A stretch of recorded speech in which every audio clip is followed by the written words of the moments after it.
നമസ്കാരം. തെരഞ്ഞെടുപ്പ് രംഗത്തെ വാർത്തകളും വിശേഷങ്ങളുമായി വോട്ടുകാര്യത്തിലേക്ക് സ്വാഗതം.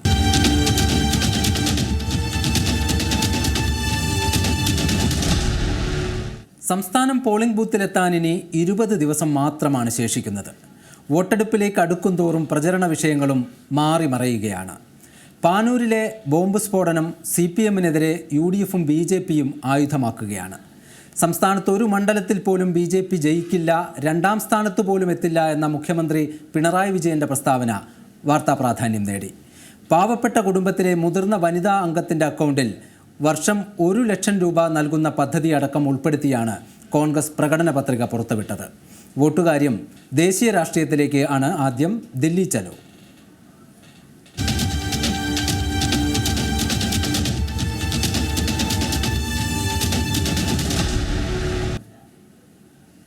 ആരോമൽ, കോൺഗ്രസിൻ്റെ പ്രകടന പത്രികയിലേക്ക് നമുക്ക് ആദ്യം വന്നാൽ, പാവപ്പെട്ട കുടുംബത്തിലെ മുതിർന്ന വനിതാ അംഗത്തിൻ്റെ അക്കൗണ്ടിൽ വർഷം 1 ലക്ഷം രൂപ എത്തുന്നതടക്കമുള്ള നിരവധി ക്ഷേമ പദ്ധതികളാണ് ഈ പ്രകടന പത്രികയിൽ പറയുന്നത്. ഒപ്പം കഴിഞ്ഞ 10 വർഷം നരേന്ദ്രമോദി സർക്കാർ നടത്തിയ അഴിമതികൾ, അത് പെഗാസസ് ആണെങ്കിലും അതുപോലെ തന്നെ നോട്ട് നിരോധനമാണെങ്കിലും അങ്ങനെ പലതും പറയുന്നുണ്ട്. അതിലെല്ലാം അന്വേഷണവും പറയുന്നുണ്ട്. ഏത് രീതിയിലാണ് ഈ ഒരു പ്രകടന പത്രിക ചർച്ചയാവുന്നത്?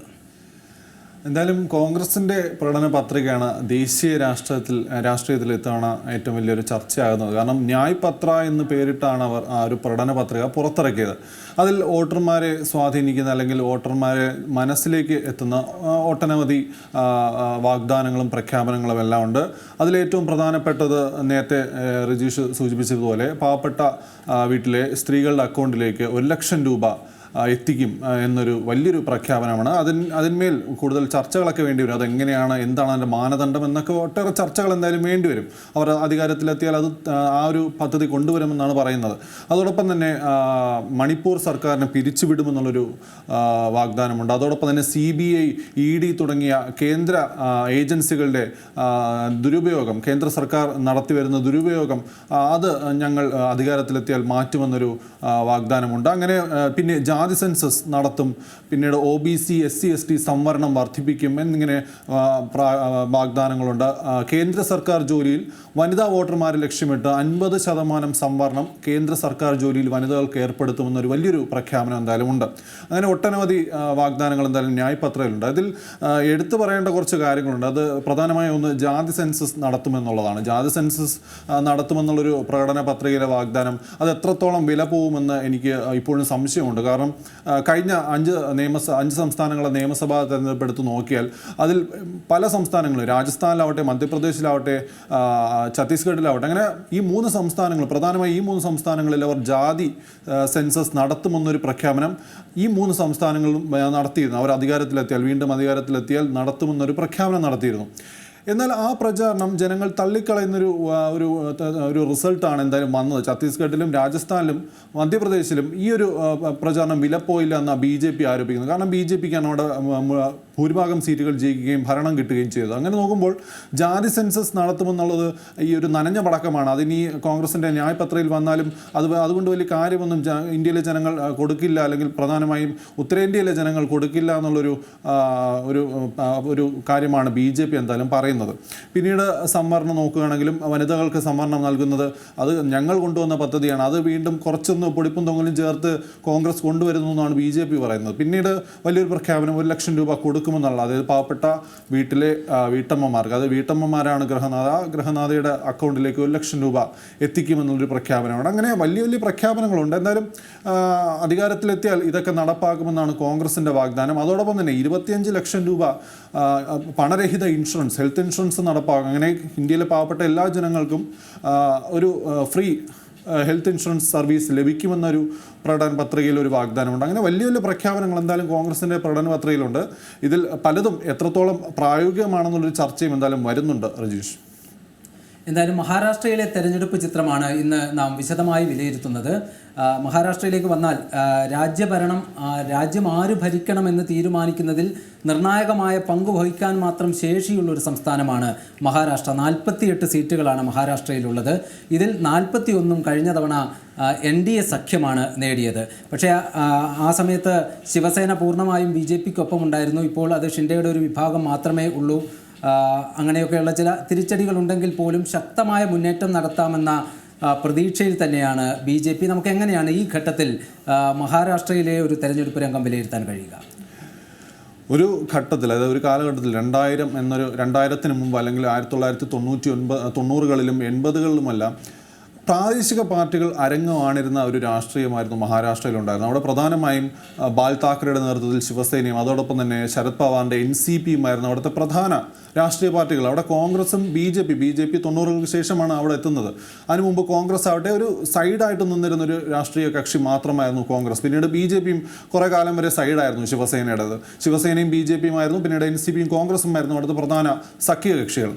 അതിൽ ബാൽ താക്കറെയുടെ വീട്ടിൽ പോയി രാഷ്ട്രീയം ചർച്ച ചെയ്തിരുന്നതും അതോടൊപ്പം തന്നെ ബാൽ താക്കറെ നിർദ്ദേശിച്ചിരുന്ന സീറ്റുകൾ കൊണ്ട് തൃപ്തിപ്പെടേണ്ടി വന്നൊരു BJP ഒരു കാലത്തിൽ അവിടെ ഉണ്ടായിരുന്നു. എന്നാൽ ഇപ്പോൾ അവസ്ഥ അതല്ല. ഇപ്പോൾ എനിക്ക് തോന്നുന്നു ശിവസേന ഒരു വിഭാഗം, ഷിൻഡെ വിഭാഗം BJPയോടൊപ്പം ഉണ്ട്.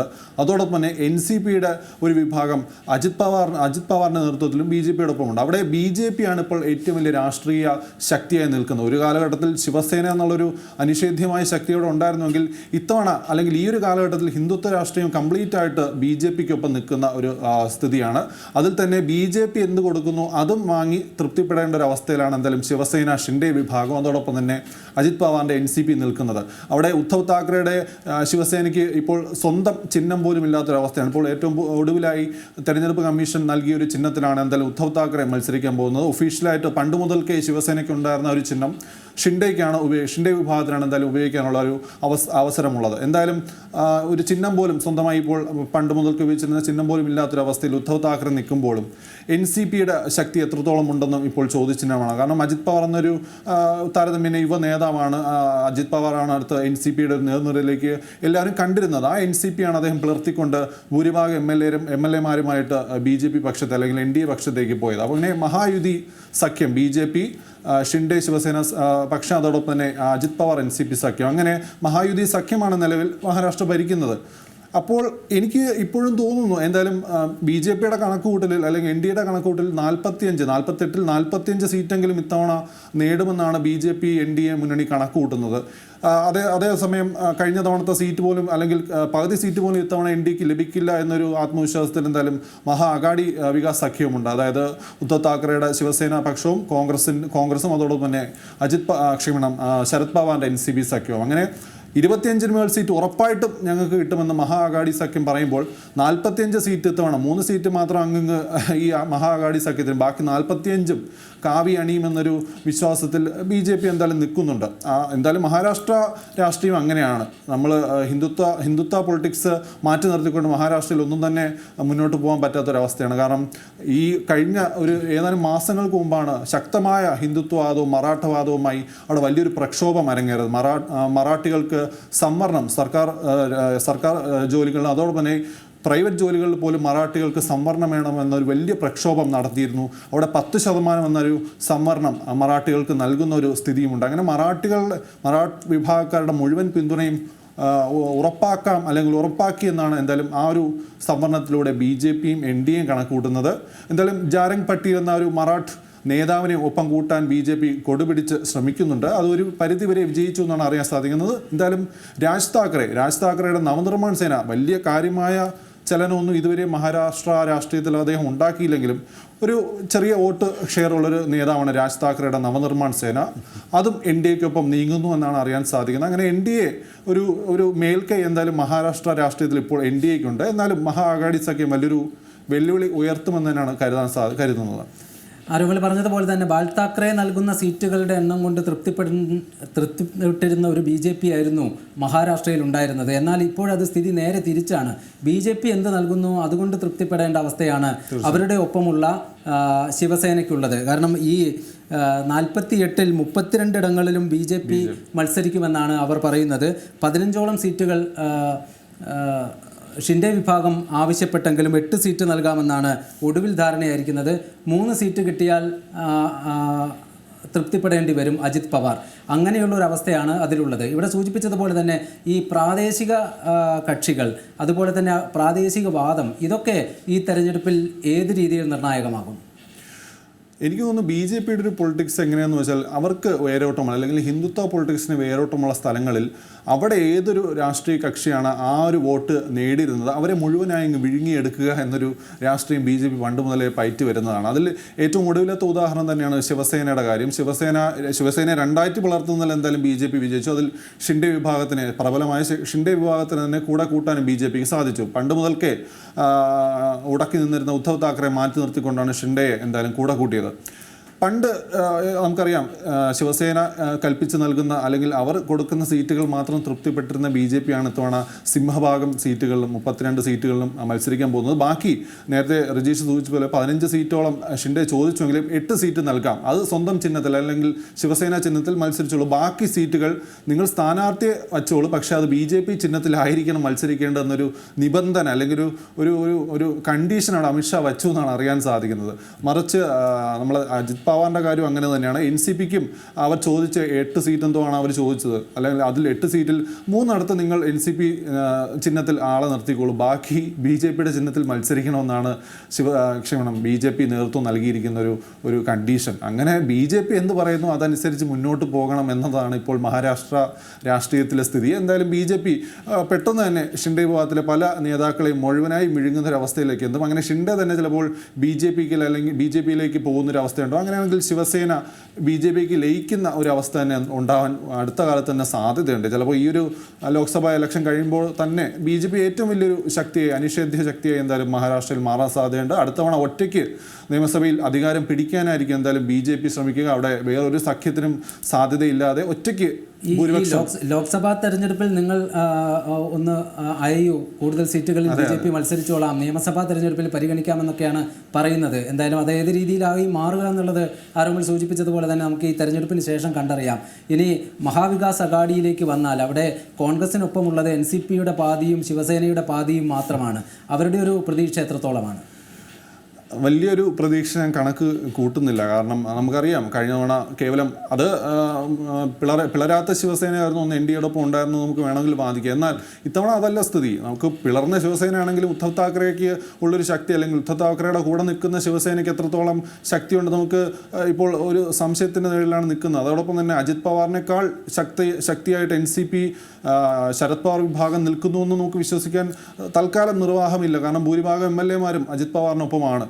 മറുപക്ഷത്ത് കോൺഗ്രസ് നാനാവിശേഷമായ അല്ലെങ്കിൽ നാമാവിശേഷമായാണ് അവിടെ കിടക്കുന്നത്. നാനാ പട്ടോളിൻ്റെ നേതൃത്വത്തിൽ ഒരു തിരിച്ചുവരവ് കോൺഗ്രസ് ശ്രമിക്കുന്നുണ്ടെങ്കിലും എത്രത്തോളം അത് വിജയിക്കുമെന്ന് ഇപ്പോഴും കണക്കൂട്ടാൻ അല്ലെങ്കിൽ നമുക്ക് വിചാരിക്കാൻ സാധ്യതയില്ല. പല പ്രാദേശിക ചെറുകക്ഷികളെ എൻ ഡി എ റാഞ്ചുന്ന ഒരു അവസ്ഥയിലേക്ക് പോയി.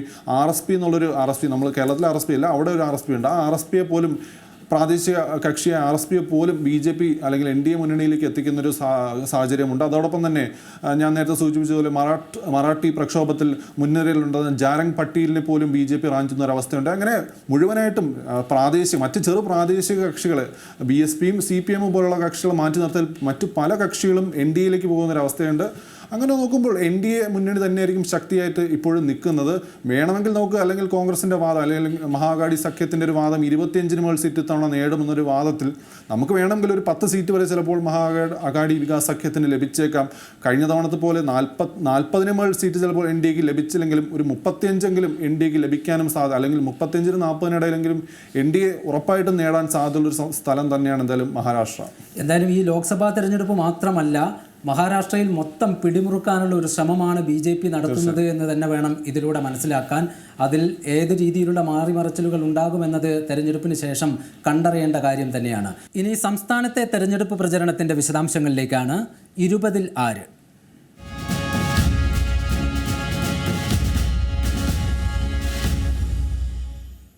രജീഷ് നരിക്കുനിയാണ് വിശകലനങ്ങളുമായി ചേരുന്നത്. രജീഷ്, പാനൂരിലെ സ്ഫോടനമാണ് ഇന്നത്തെ ദിവസം ഈ തെരഞ്ഞെടുപ്പ് പ്രചരണ രംഗത്ത് വലിയ ചർച്ചയായി മാറുന്നത് മുഖ്യമന്ത്രി അടക്കമുള്ളവർ അതിൽ പ്രതികരിക്കുകയും ചെയ്തതോടുകൂടി അതൊരു സജീവ ചർച്ചാ വിഷയമായി മാറുകയാണ്. നമുക്കറിയാം പാനൂർ, കണ്ണൂർ ജില്ലയിലെ പാനൂർ, അത് രാഷ്ട്രീയ സംഘർഷങ്ങൾക്ക് കൊണ്ട് വാർത്തകളിൽ നിറഞ്ഞു നിന്ന ഒരു സ്ഥലമായിരുന്നു. എന്നാൽ കഴിഞ്ഞ കുറച്ചു കാലമായി പാനൂർ, പ്രത്യേകിച്ച് കണ്ണൂർ ജില്ല തന്നെ ഇത്തരം രാഷ്ട്രീയ സംഘർഷങ്ങളൊന്നുമില്ലാതെ സമാധാന അന്തരീക്ഷമായിരുന്നു അവിടെയൊക്കെ കണ്ടുപോന്നിരുന്നത്. എന്നാൽ ഈ തെരഞ്ഞെടുപ്പ് പ്രചരണം ഇങ്ങനെ കൊടുമ്പിരി കൊണ്ടിരിക്കുമ്പോഴാണ് പാനൂരിൽ ഒരു സ്ഫോടനത്തിൽ ഒരാൾ മരിക്കുകയും മറ്റൊരാൾക്ക് ഗുരുതരമായി പരിക്കേൽക്കുകയും ഒക്കെ ചെയ്തത്.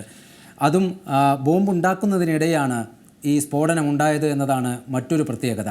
ഇതിനെതിരെ കോൺഗ്രസ്, UDF വലിയ ആരോപണങ്ങളാണ് ഉന്നയിക്കുന്നത്. കാരണം CPM പശ്ചാത്തലമുള്ളവരാണ് ഇതിൽ പരിക്കേറ്റവർ അല്ലെങ്കിൽ ഈ കുറ്റകൃത്യത്തിന് പിന്നിൽ പ്രവർത്തിച്ചവർ എന്നാണ് ഉയരുന്ന ആരോപണം. എന്തായാലും ഈ തെരഞ്ഞെടുപ്പ് പ്രചരണ രംഗത്ത് UDFും BJPയും ഇതിനെ ഏത് രീതിയിലാണ് ഇപ്പോൾ ഉപയോഗപ്പെടുത്തുന്നത്? രജീഷ്, പാനൂർ വിഷയം വലിയ രീതിയിൽ ഇപ്പോൾ ഈ തെരഞ്ഞെടുപ്പ് വേളയിൽ ചർച്ചയായിക്കൊണ്ടിരിക്കുകയാണ്. കാരണം കഴിഞ്ഞ ദിവസം ഉണ്ടായ സ്ഫോടനത്തെ തുടർന്ന് അത് വലിയ രീതിയിൽ ഉള്ള ഒരു ആയുധമാക്കിയിട്ട് UDFും അതോടൊപ്പം തന്നെ BJPയും ഈ തെരഞ്ഞെടുപ്പെ നേരിടാൻ ഒരുങ്ങുകയാണ്. ഈ വടകര ലോക്സഭയിൽ ഉൾപ്പെടുന്ന ഒരു മണ്ഡലത്തിലെ ഒരു പ്രദേശമാണ് ഈ പാനൂർ എന്ന സ്ഥലം. അതുകൊണ്ട് തന്നെ ഷാഫി പറമ്പിൽ നേരത്തെ തന്നെ ഇതൊരു വലിയ രീതിയിലുള്ള പ്രചരണ ആയുധമാക്കുകയും ഇന്ന് അവിടെ സമാധാന യാത്രയടക്കം നടത്തി തെരഞ്ഞെടുപ്പിൽ വലിയ രീതിയിൽ ഈ പ്രശ്നം അല്ലെങ്കിൽ അക്രമ രാഷ്ട്രീയവും അതോടൊപ്പം തന്നെ ബോംബ് നിർമ്മാണം അടക്കമുള്ള വിഷയങ്ങൾ ഉയർത്തിക്കൊണ്ടുകൊണ്ട് അവിടെ വോട്ട് തേടുക നുള്ള ഒരു തന്ത്രത്തിലാണ്. അതിൻ്റെ ഭാഗമായി ഇന്ന് അദ്ദേഹത്തിൻ്റെ നേതൃത്വത്തിൽ യാത്ര നടത്തുകയും KK രമ ഉൾപ്പെടെയുള്ള നേതാക്കൾ ഈ യാത്രയുടെ ഭാഗമായി അവിടെ പങ്കെടുക്കുകയും ചെയ്തിട്ടുണ്ട്. KK രമ ഇന്ന് ആ യാത്രയിൽ പങ്കെടുത്തുകൊണ്ട് പറഞ്ഞിരിക്കുന്നത് TP വധക്കേസ് ഇപ്പോഴും അല്ലെങ്കിൽ TP കേസ് ഇപ്പോഴും നമ്മൾ ചർച്ച ചെയ്യപ്പെടേണ്ട ഒരു സാഹചര്യം, ഇത്തരത്തിലൊരു ബോംബ് നിർമ്മാണം അല്ലെങ്കിൽ ഇത്തരം അക്രമസംഭവം ഇപ്പോഴും നിലനിൽക്കുന്നുണ്ട്. അതുകൊണ്ട് തന്നെയാണ് TPൻ്റെ കാര്യം ഇപ്പോഴും ഈ തെരഞ്ഞെടുപ്പ് കാലത്ത് പോലും നമ്മൾ ചർച്ച ചെയ്യപ്പെടേണ്ടത് എന്നാണ്. എനിക്ക് തോന്നുന്ന ഒരു തരത്തിൽ അതും വാസ്തവമാണെന്ന് തന്നെയാണ്. കാരണം ഈ അക്രമ രാഷ്ട്രീയം ഇപ്പോഴും നിലനിൽക്കുകയാണ്. തെരഞ്ഞെടുപ്പ് വേളയിൽ ഇത്തരത്തിലൊരു സ്ഫോടനം ഉണ്ടാകുക അല്ലെങ്കിൽ നിർമ്മിക്കുക എന്നൊക്കെ പറയുന്നത് തന്നെ ഈ സ്ഫോടനവസ്തു നിർമ്മിക്കുക എന്ന് തന്നെ വലിയ കുറ്റകൃത്യം തന്നെയാണ്. അപ്പോൾ അത് ഈ തെരഞ്ഞെടുപ്പ് സമയത്ത് നിർബന്ധിക്കുമ്പോൾ ആരെങ്കിലും ആക്രമിക്കാനാണോ അല്ലെങ്കിൽ തെരഞ്ഞെടുപ്പിൻ്റെ ഗതി തന്നെ മാറ്റാനുള്ള ഒരു തന്ത്രമാണോ എന്നൊക്കെയുള്ള സംശയമാണ് ഇപ്പോൾ സമൂഹത്തിൽ ഉയർന്നുകൊണ്ടിരിക്കുന്നത്. അത് വലിയ രീതിയിൽ തന്നെ ചർച്ചയായിക്കൊണ്ടിരിക്കുകയാണ്. ഇതിനെ പൂർണ്ണമായും തള്ളിക്കളയുന്ന നിലപാടാണ് CPM സ്വീകരിച്ചിരിക്കുന്നത്. പക്ഷേ ഈ കേസുമായി ബന്ധപ്പെട്ട് അറസ്റ്റ് ചെയ്യപ്പെട്ട പ്രധാനപ്പെട്ട ആളുകൾ CPM അനുഭാവികളാണ്. ഒരു ബ്രാഞ്ച് കമ്മിറ്റി അംഗത്തിൻ്റെ മകനടക്കം ഈ കേസുമായി ബന്ധപ്പെട്ട് അറസ്റ്റ് ചെയ്യപ്പെട്ടിട്ടുണ്ട്. ഇവരെ പൂർണ്ണമായും CPM തള്ളിക്കളയുമ്പോഴും സാധാരണ ചിന്തിക്കുന്ന ആൾക്കാർ CPM പ്രവർത്തകരാണ് അല്ലെങ്കിൽ CPM അനുഭാവികൾ നിർമ്മിച്ച ബോംബാണ് പൊട്ടിയെന്ന് സാധാരണക്കാർക്ക് ചിന്തിച്ചാൽ മനസ്സിലാവുന്ന ഒരു കാര്യം തന്നെയാണ്. കാരണം CPMന് അവിടെ മറ്റൊരു മറുപടി പറയാനില്ല. അതുകൊണ്ടാണ് ഈ കുറ്റകൃത്യത്തിന് പിന്നിലുള്ളവരെ അവർ തള്ളിക്കളയുന്നത് എന്ന് വേണം മനസ്സിലാക്കാൻ. എന്തായാലും ഇവിടെ UDF ഉന്നയിക്കുന്ന സുപ്രധാനമായൊരു ചോദ്യമുണ്ട്. ഈ ബോംബ് എന്തിനു വേണ്ടി നിർമ്മിച്ചു? ആരെ ആക്രമിക്കാനാണിത്? ആരെയാണ് ഇവർ ലക്ഷ്യം വെച്ചത് എന്ന ചോദ്യമാണ് UDF നേതാക്കൾ ഉന്നയിക്കുന്നത്. അതിനുള്ള മറുപടി ഇല്ലായ്മയാണ് CPMനെ വല്ലാതെ ഇങ്ങനെ അങ്കലാപ്പിലാക്കുകയും ചെയ്യുന്നത്. എന്തായാലും വടകരയിലെ UDF സ്ഥാനാർത്ഥി ഷാഫി പറമ്പിലിന്റെ ഈ വിഷയത്തിലുള്ള ഒരു പ്രതികരണം നമുക്ക് കാണാം. ഇപ്പൊ ഇവിടുത്തെ എന്ത് സാഹചര്യമാണ് നാട്ടിൽ ബോംബ് ഉണ്ടാക്കി സൂക്ഷിക്കേണ്ട എന്ത് സാഹചര്യമാണ് നാട്ടിൽ നിലവിലുള്ളത്? ഈ തെരഞ്ഞെടുപ്പിൽ ബോംബ് എങ്ങനെയാണ് ഒരു തെരഞ്ഞെടുപ്പ് സാമഗ്രിയായി മാറുന്നത്? എനിക്ക് ആദ്യം ചോദിക്കാനുള്ളത് CPIMന്റെ സാധാരണ പ്രവർത്തകരോടാണ്. എന്റെ ഇടതുവശത്തും എതിർ സ്ഥാനാർത്ഥി ഇവിടെ ചുമരെഴുത്ത് ഞാൻ കാണുന്നുണ്ട്. ആ എതിർ സ്ഥാനാർത്ഥിക്ക് വേണ്ടി നിങ്ങൾ ചുമരെഴുതുന്നു, നിങ്ങൾ വീട് കയറി വോട്ട് ചോദിക്കുന്നു, നിങ്ങൾ പോസ്റ്റർ ഒട്ടിക്കുന്നു, നിങ്ങൾ ഫ്ലെക്സ് വെക്കുന്നു, നിങ്ങൾ എല്ലാവിധ പ്രവർത്തനങ്ങളും നടത്തുമ്പോൾ നിങ്ങളുടെ പാർട്ടി നേതൃത്വത്തിലെ ക്രിമിനൽ സ്വഭാവമുള്ള ചില ആളുകൾ നിങ്ങളെപ്പോലും അറിയിക്കാതെ ചില ആളുകളെ തെരഞ്ഞെടുത്ത് അവിടെ ബോംബുണ്ടാക്കാനുള്ള നിർദ്ദേശം കൊടുക്കുന്നു. എന്നിട്ട് അത് പൊട്ടിയിട്ട് നിങ്ങളെ കൊടി പിടിച്ചവർ, അത് പൊട്ടിയിട്ട് ഇത്രയും കാലം നിങ്ങളെ കൂടെ നടന്നവർ, അത് പൊട്ടിയിട്ട് ഈ തെരഞ്ഞെടുപ്പിൽ പോലും നിങ്ങൾക്ക് വേണ്ടി പ്രവർത്തനത്തിനിറങ്ങിയ ഒരു ചെറുപ്പക്കാരൻ കൊല്ലപ്പെടുമ്പോ നിങ്ങൾ എന്തിനാണ് ഈ കഠിനാധ്വാനം അവർക്ക് വേണ്ടി നടത്തുന്നത് എന്നുള്ള ചോദ്യം നിങ്ങളെ ക്രിമിനൽ സ്വഭാവമുള്ള ആളുകളുടെ മുഖത്ത് നോക്കി നിങ്ങൾ ചോദിക്കണ്ടേ? നിങ്ങളൊരു സ്ഥാനാർത്ഥിയെ തെരഞ്ഞെടുപ്പിൽ ജയിപ്പിക്കാൻ വേണ്ടിയുള്ള പണിയെടുക്കുമ്പോ വേറൊരു വശത്ത് നടന്നുകൊണ്ടിരിക്കുന്നത് എന്താ അതുകൊണ്ട് ഈ നാടിന് മെച്ചം? ഇനി ആ ബോംബ് അവിടെ കിടന്ന് പൊട്ടിയില്ല എന്ന് വിചാരിക്കുക, ആ ബോംബ് പൊട്ടിയിട്ട് ഒരാൾ മരിച്ചില്ല എന്ന് വിചാരിക്കുക, ആ ബോംബ് എന്തിനു വേണ്ടി ഉണ്ടാക്കിയതാവുമായിരിക്കും? ആ ബോംബ് ബാങ്കിൽ നിക്ഷേപിക്കാൻ പറ്റുമോ? ആ ബോംബ് കൊണ്ട് ഫുട്ബോൾ കളിക്കാൻ പറ്റുമോ? ആ ബോംബ് കൊണ്ട് ക്രിക്കറ്റ് കളിക്കാൻ പറ്റുമോ? അതാളെ കൊല്ലാനും അപായപ്പെടുത്താനും അല്ലാതെ മറ്റൊന്നിനുമല്ല എന്നുള്ള തിരിച്ചറിവ് നിങ്ങൾക്കുണ്ടാവുമ്പോഴാണ് ഈ നാടിന്റെ സമാധാനത്തെ നിരന്തരം കെടുത്തിക്കൊണ്ടിരിക്കുന്നത് ആരാണ് എന്ന ചോദ്യം പ്രസക്തമാവുന്നത്. ഇനി പാർട്ടിക്ക് അറിയില്ല എന്ന മറുപടി, നിങ്ങൾ ഇതിനു മുമ്പ് ഈ മറുപടി കേട്ടിട്ടുള്ളത് എപ്പോഴാ? ഞങ്ങൾ പൊതുജനത്തെ നിങ്ങൾ വിട്ടോ? UDF-ന്റെ പ്രവർത്തകരെ നിങ്ങൾ വിട്ടോ, ഞങ്ങളുടെ സർട്ടിഫിക്കറ്റ് നിങ്ങൾക്ക് ആവശ്യമില്ലല്ലോ, നിങ്ങൾ വിട്ടോ. പക്ഷെ നിങ്ങൾക്കൊരു ബോധ്യമുണ്ടല്ലോ, നിങ്ങളുടെ പാർട്ടി നിങ്ങളോട് ഇതിനു മുമ്പ് പാർട്ടിക്ക് പങ്കില്ല എന്ന് പറഞ്ഞത് എപ്പോഴാ? TP ചന്ദ്രശേഖരന്റെ കേസ് വന്നപ്പോ നിങ്ങളുടെ പാർട്ടിക്ക് പങ്കില്ല എന്ന് പറഞ്ഞില്ലേ? മാഷാ അല്ലാഹ് സ്റ്റിക്കർ ഒട്ടിച്ചതിനെ സംബന്ധിച്ച് പറഞ്ഞില്ലേ? രജീഷ്, നമുക്കറിയാം വടകരയിൽ നടക്കുന്ന പോരാട്ടം, അത് സംസ്ഥാനത്തെ തന്നെ ഏറ്റവും വാശിയേറിയ പോരാട്ടം നടക്കുന്ന മണ്ഡലങ്ങളിലൊന്നാണ് വടകര. അവിടെ KK ശൈലജ ടീച്ചർ ഇടതുമുന്നണിയുടെ സ്ഥാനാർത്ഥിയായി എത്തുന്നു. മറുഭാഗത്ത് UDF സ്ഥാനാർത്ഥിയായി ഷാഫി പറമ്പിൽ എത്തിയതോടുകൂടി പ്രചരണ രംഗത്താണെങ്കിലും മത്സര രംഗത്താണെങ്കിലും വളരെ വലിയ വാശിയാണ് അവിടെ നടക്കുന്നത്. എന്ത് വില കൊടുത്തും വടകര തിരിച്ചു പിടിക്കാനുള്ള ശ്രമമാണ് CPM-ൻ്റെ ഭാഗത്തു നിന്ന് നടക്കുന്നത്. വടകര വിട്ടുകൊടുക്കാതിരിക്കാനാണ് K. മുരളീധരൻ അവിടുന്ന് മാറിയപ്പോഴും ഷാഫി പറമ്പിലിനെ വടകരയിൽ നിന്ന് പാലക്കാട്ടെ MLA ആയ ഷാഫിയെ വടകരയിൽ കൊണ്ടുപോയി മത്സരിപ്പിച്ചത്. മറ്റ് പല മണ്ഡലങ്ങളിലും കാണാത്തൊരു വീറും വാശിയും ഇരു കക്ഷികൾക്കും അവിടെയുണ്ട്. ആ ഒരു പശ്ചാത്തലത്തിലാണ് ഇങ്ങനെയൊരു ബോംബ് സ്ഫോടനം കൂടി ഉണ്ടാകുന്നത്. രജീഷ് സൂചിപ്പിച്ചതുപോലെ തന്നെ CPM പശ്ചാത്തലമുള്ളവർ, CPM ആയി അടുപ്പമുള്ളവർ, ബ്രാഞ്ച് സെക്രട്ടറിയുടെ മകനടക്കമാണ് ഇതിൽ പ്രതിസ്ഥാനത്ത് നിൽക്കുകയും ചെയ്യുന്നത്. അവിടെ എന്ത് മറുപടി പറയും? ഇതിൽ പാർട്ടിക്ക് ബന്ധമില്ല, അല്ലെങ്കിൽ പിന്നിൽ പ്രവർത്തിച്ചവരെ പാർട്ടി തള്ളിക്കളയുന്നു എന്നൊക്കെ MP ഗോവിന്ദൻ മാഷ് അടക്കമുള്ളവർ പറയുന്നതിനപ്പുറത്തേക്ക് UDF നേതൃത്വം ഉന്നയിക്കുന്ന, ഇപ്പോൾ ഷാഫി പറഞ്ഞതൊക്കെ നമ്മൾ കേട്ടതാണ്, അതിനൊക്കെ എന്തു മറുപടിയുണ്ട് പാർട്ടിക്ക്? അതൊരു വലിയ ചോദ്യം തന്നെയാണ് രജീഷ്. കാരണം ഈ ഒരു സംഭവം നടക്കുന്നത് UDF-ന്റെ കൺവെൻഷൻ നടക്കാൻ പോകുന്നതിൻ്റെ തൊട്ട് തലേ ദിവസമാണ് അവിടെ ഈ ഒരു പ്രദേശത്താണ് നടക്കാതിരുന്നത്. അതിനു മുമ്പെയാണ് ഇത്തരത്തിലൊരു സ്ഫോടനം നടന്നത്. അതുകൊണ്ട് തന്നെ ഇതൊരു വെറുതെ ഒരു ബോംബ് നിർമ്മാണം അല്ലെങ്കിൽ അത്തരത്തിലൊരു ചെറിയ സംഭവമായി തള്ളിക്കളയാനും കഴിയില്ല. കാരണം മറ്റൊരു അവിടെ എതിർ സ്ഥാനാർത്ഥിയുടെ CPM-ൻ്റെ പ്രധാനപ്പെട്ട എതിർ സ്ഥാനാർത്ഥിയായ കോൺഗ്രസിൻ്റെ ഒരു പരിപാടി നടക്കാൻ പോകുന്ന സ്ഥലത്ത് നടക്കുന്ന ഈ ഒരു സ്ഫോടനത്തെ വെറുതെ ഒരു സ്ഫോടനമായി തള്ളിക്കളയാനോ അല്ലെങ്കിൽ നിർമ്മാണത്തിലേക്ക് പൊട്ടിത്തെറിച്ചു എന്ന രീതിയിൽ ഇത് മാറ്റിക്കളഞ്ഞാൽ അങ്ങനെ തള്ളിക്കളയാൻ കഴിയുന്നൊരു സംഭവം എനിക്ക് തോന്നുന്നില്ല. കാരണം ഏറെ ഗൗരവകരമായ കാര്യം തന്നെയാണ് ഇത്. കാരണം പലപ്പോഴും കണ്ണൂർ അല്ലെങ്കിൽ വടകര മേഖലയിൽ ഇത്തരത്തിൽ ബോംബ് നിർമ്മാണത്തിനിടയിൽ സ്ഫോടനങ്ങളൊക്കെ ഉണ്ടാകുന്ന വാർത്തകളൊക്കെ പലപ്പോഴും നമ്മൾ കാണുന്നതാണ്. പക്ഷേ തെരഞ്ഞെടുപ്പ് വേളയിൽ ഇത്തരത്തിലൊരു സംഭവം ഉണ്ടാകുമ്പോൾ അത് കൂടുതൽ ഗൗരവത്തോടെ കാണും. അതുതന്നെയാണ് BJP നേതാക്കളൊക്കെ പറഞ്ഞത്. ഇത്തവണ തെരഞ്ഞെടുപ്പ് ക്രമസമാധാനപരമായി നടക്കണമെങ്കിൽ കേന്ദ്ര സേനയെ തന്നെ കേരളത്തിലേക്ക് കൊണ്ടുവരണം. CRPF-ൻ്റെ സുരക്ഷ അടക്കം കണ്ണൂരും അതോടൊപ്പം തന്നെ വടകരയും അടക്കമുള്ള മേഖലയിൽ സുരക്ഷ ഒരുക്കുന്നതിന് വേണ്ടി CRPF തന്നെ വരണമെന്നൊരാവശ്യമാണ് ഇതുമായി ബന്ധപ്പെട്ട് BJP മുന്നോട്ട് വയ്ക്കുന്നത്. എന്തായാലും ഇത് ഏത് തരത്തിൽ തിരിച്ചടി ഇനി തിരഞ്ഞെടുപ്പ് വേളയിൽ CPM-ന് ഉണ്ടാക്കും എന്നാണ് അറിയേണ്ടത്. കാരണം വലിയ രീതിയിൽ ഇത് കോൺഗ്രസും അതോടൊപ്പം തന്നെ BJP-യും ആയുധമാക്കുകയാണെങ്കിൽ ഇതിനെ പ്രതിരോധിക്കേണ്ട വലിയൊരു ഉത്തരവാദിത്വം CPM-നുണ്ട്. മുഖ്യമന്ത്രിയും അതോടൊപ്പം തന്നെ CPM സംസ്ഥാന സെക്രട്ടറിയും ഇതൊക്കെ പറയുകയാണെങ്കിൽ അത്തരത്തിൽ തള്ളിപ്പറഞ്ഞതുകൊണ്ട് മാത്രം അവസാനിക്കുന്ന ഒരു വിഷയമായി ഇത് മാറുമോ എന്ന് സംശയമുണ്ട്. കാരണം 2009 തെരഞ്ഞെടുപ്പിൻ്റെ ഇതിന് മുമ്പ് നടന്ന 2014 തെരഞ്ഞെടുപ്പ് സമയത്ത് ഷുഹൈബ് വധക്കേസൊക്കെ വലിയ രീതിയിൽ ചർച്ച ചെയ്യപ്പെട്ടിരുന്നു. അന്ന് ആ ഒരു വടകര അതോടൊപ്പം തന്നെ കാസർഗോഡ് മേഖലയിലൊക്കെ ആ വിഷയം വലിയ രീതിയിൽ ചർച്ച ചെയ്യപ്പെടുകയും ആ വോട്ടുകളൊക്കെ ഒരു സഹതാപ വോട്ട് രൂപപ്പെടുകയും അതൊക്കെ കോൺഗ്രസിന് അനുകൂലമായി മാറിയ ഒരു ഘടകം കൂടിയാണ്. പക്ഷേ ഇന്നത്തെ സാഹചര്യത്തിൽ ഈ ഒരു സംഭവം ഏത് തരത്തിൽ ഇനി കോൺഗ്രസ് ആയുധമാക്കി പ്രചരണ ദിവസം അല്ലെങ്കിൽ വരും ദിവസങ്ങളിൽ പ്രചരണത്തിന് ഏത് തരത്തിൽ അവർ ആയുധമാക്കുമെന്നാണ് അറിയേണ്ടത്.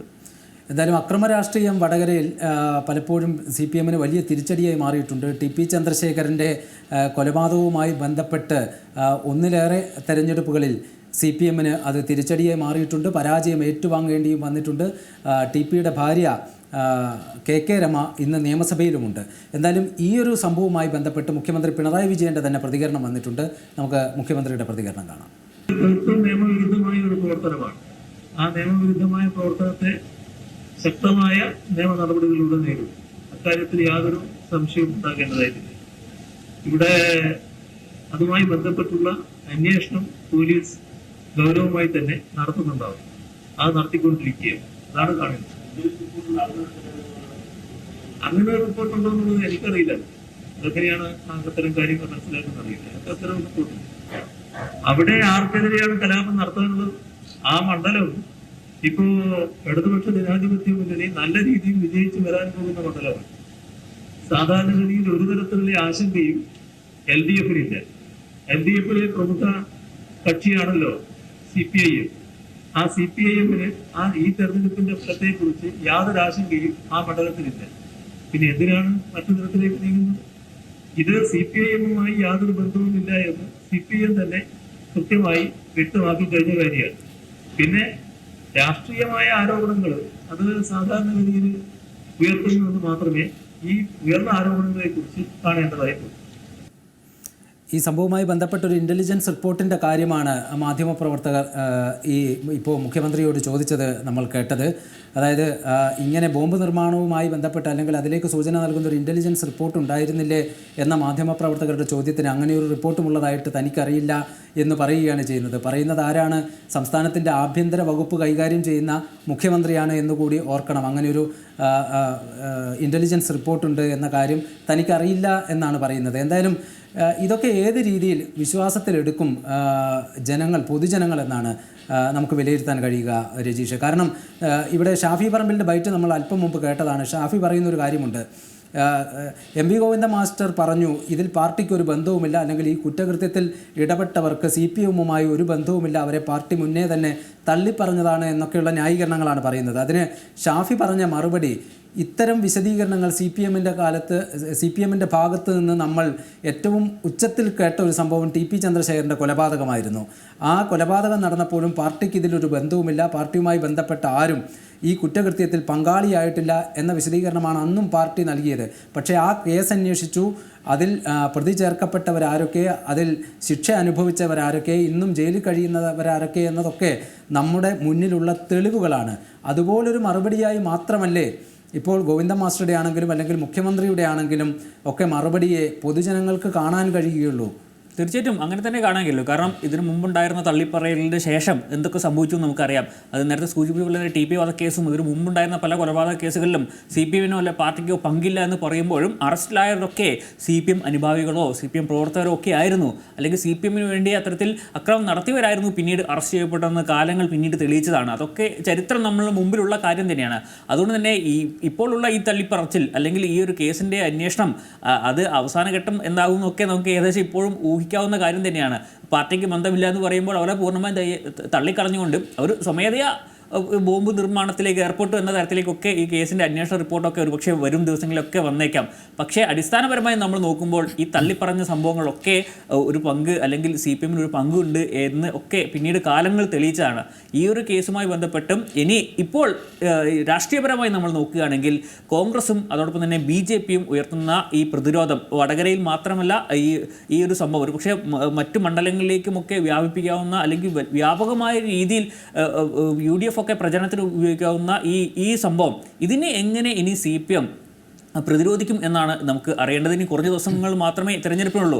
അപ്പോൾ ഈ ഒരു വിഷയമൊക്കെ വലിയ രീതിയിൽ UDF-ഉം അതോടൊപ്പം തന്നെ BJP-യും ആളി കത്തിക്കാൻ ശ്രമിച്ചാൽ അതിനെ പ്രതിരോധിക്കുക നിലവിലെ സാഹചര്യത്തിൽ CPM-ന് ഏറെ പ്രയാസമാവും. എന്തായാലും ഈ വിഷയം UDF-ന് എങ്ങനെ അനുകൂലമാക്കി മാറ്റാൻ കഴിയുമെന്നതും CPM വരും ദിവസങ്ങളിൽ എങ്ങനെ അതിനെ പ്രതിരോധിക്കാൻ പറ്റുമെന്നും അതിനേക്കാളൊക്കെ അപ്പുറത്തേക്ക് ഈ കേസിൻ്റെ അന്വേഷണം ഏത് രീതിയിൽ മുന്നോട്ട് പോകുമെന്നതുമൊക്കെ കണ്ടറിയേണ്ട കാര്യമാണ്. കാരണം കേസ് അന്വേഷണത്തെക്കുറിച്ച് വ്യാപകമായ പരാതികൾ വരുന്നുണ്ട്. ആ കേസന്വേഷണത്തിൽ ഒരു മെല്ലെപ്പോക്കാണ് കാണുന്നത് എന്നുള്ള വിമർശനങ്ങളൊക്കെ വരുന്നുണ്ട്. എന്തായാലും വരും ദിവസങ്ങളിലാണ് അതിൽ കൃത്യമായ ഒരു കാര്യം നമുക്ക് കാണാൻ കഴിയുക, അറിയാനും കഴിയുക. എന്തായാലും മുഖ്യമന്ത്രി പിണറായി വിജയൻ്റെ മറ്റൊരു വിഷയത്തിലെ പ്രതികരണം കൂടി ഇന്ന് ഉൾപ്പെടുത്തേണ്ടതുണ്ട്. കാരണം ശ്രദ്ധേയമായൊരു പ്രതികരണം അദ്ദേഹം നടത്തിയത് കേരളത്തിൽ 20 മണ്ഡലങ്ങളിലെ മത്സരത്തിൽ ഒരു സീറ്റ് പോലും BJP-ക്ക് ലഭിക്കില്ല എന്നാണ് അദ്ദേഹം പറഞ്ഞത്. മാത്രമല്ല ഒരു സ്ഥലത്ത് പോലും ഒരു മണ്ഡലത്തിൽ പോലും BJP 2ാം സ്ഥാനത്തും എത്തില്ല എന്ന് മുഖ്യമന്ത്രി ഉറപ്പിച്ചു പറയുകയാണ്. മുഖ്യമന്ത്രിയുടെ പ്രതികരണം കാണാം. കേരളത്തിന്റെ പൊതുവായ സാഹചര്യം വട്ടിമറിച്ച് BJP-ക്ക് അക്കൗണ്ട് തുറക്കാനുള്ള സൗകര്യം ഉണ്ടാക്കിയതാണ് കോൺഗ്രസ് UDF. ഇതൊന്നും ഞങ്ങളുടെ ചരിത്രത്തിൽ കാണാൻ കഴിയില്ല. കേരളത്തില് 20 മണ്ഡലങ്ങളാണ്. ഈ 20 ഒന്നിൽ പോലും BJP ജയിക്കില്ല. മാത്രമല്ല ഈ 20-ൽ BJP-ക്ക് 2ാം സ്ഥാനം പോലും ഉണ്ടാകില്ല. ഇതാണ് നാം കാണേണ്ടത്. സംഘപരിവാറിന്റെ വർഗീയ രാഷ്ട്രീയത്തെ കേരളത്തിന്റെ മണ്ണിൽ കാലുറപ്പിക്കാൻ അനുവദിക്കില്ല.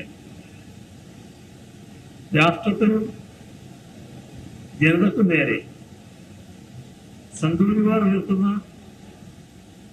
നിരവധി ഭീഷണികളുണ്ട്. ആ ഭീഷണികളെ നെഞ്ചുവിരിച്ച് എതിർക്കുകയും അവരെ അധികാരത്തിൽ നിന്ന് പുറത്താക്കാനുള്ള ചാലകശക്തിയായി പ്രവർത്തിക്കുകയും ചെയ്യും. രജീഷ്, മുഖ്യമന്ത്രിയുടെ ഈ ഒരു പ്രസ്താവനയെ നമുക്ക് എങ്ങനെ വിലയിരുത്താൻ കഴിയും കുറഞ്ഞ വാക്കുകളിൽ? പറയുകയാണെങ്കിൽ ഈ ഒരു തരത്തിലും അല്ലെങ്കിൽ BJP വിജയിപ്പിക്കാൻ ഇത്തവണ CPM അല്ലെങ്കിൽ അനുവദിക്കില്ല എന്നൊക്കെ പറയുമ്പോഴും ഒരുപക്ഷെ അവസാന നിമിഷം ഇതൊക്കെ വ്യാഖ്യാനിക്കപ്പെടുക ഏതെങ്കിലും തരത്തിൽ വോട്ട് ഒഴുക്കോ അല്ലെങ്കിൽ അടിയൊഴുക്കലോ ഒക്കെ ഉണ്ടാവും എന്നത് തന്നെയാണ്. കാരണം ആലപ്പുഴയിൽ ഇപ്പോൾ ശോഭാ സുരേന്ദ്രൻ്റെ സാന്നിധ്യം അത് A+ BJP കണ്ട A+ മണ്ഡലങ്ങളിൽ ആലപ്പുഴ മണ്ഡലത്തെ കൂടി ഉൾപ്പെടുത്തിയിരിക്കുകയാണ്. കഴിഞ്ഞ തവണ നേടിയ 3 ലക്ഷത്തിനടുത്തുള്ള വോട്ട് ഇത്തവണ വലിയ രീതിയിൽ വർദ്ധിപ്പിക്കാനും ഒരു വിജയസാധ്യത കൂടി ശോഭാ സുരേന്ദ്രനോടെ കാണുന്ന മണ്ഡലമായി ആലപ്പുഴ മാറുമ്പോൾ മുഖ്യമന്ത്രിയുടെ ഈ വാക്കുകളും നമ്മൾ കൂട്ടി വായിക്കേണ്ടതാണ്. CPMൻ്റെ വോട്ടുകൾ കോൺഗ്രസിലേക്ക് ഇനി പോകുമോ എന്ന തർക്കമുള്ള ചർച്ചകൾ ഒരുപക്ഷെ ഈ വാക്കുകളിൽ നമുക്ക് ഓർത്തെടുക്കാൻ കഴിയേണ്ടതാണ്. തീർച്ചയായും അതിൻ്റെ ആന്തരികാർത്ഥം എന്ത് എന്നൊക്കെ ഉള്ളത് രാഷ്ട്രീയ കേരളം ചർച്ച ചെയ്യുക തന്നെ ചെയ്യും. എന്തായാലും ഇന്നത്തെ വോട്ടുകാര്യം ഇവിടെ പൂർണ്ണമാവുകയാണ്. നമസ്കാരം.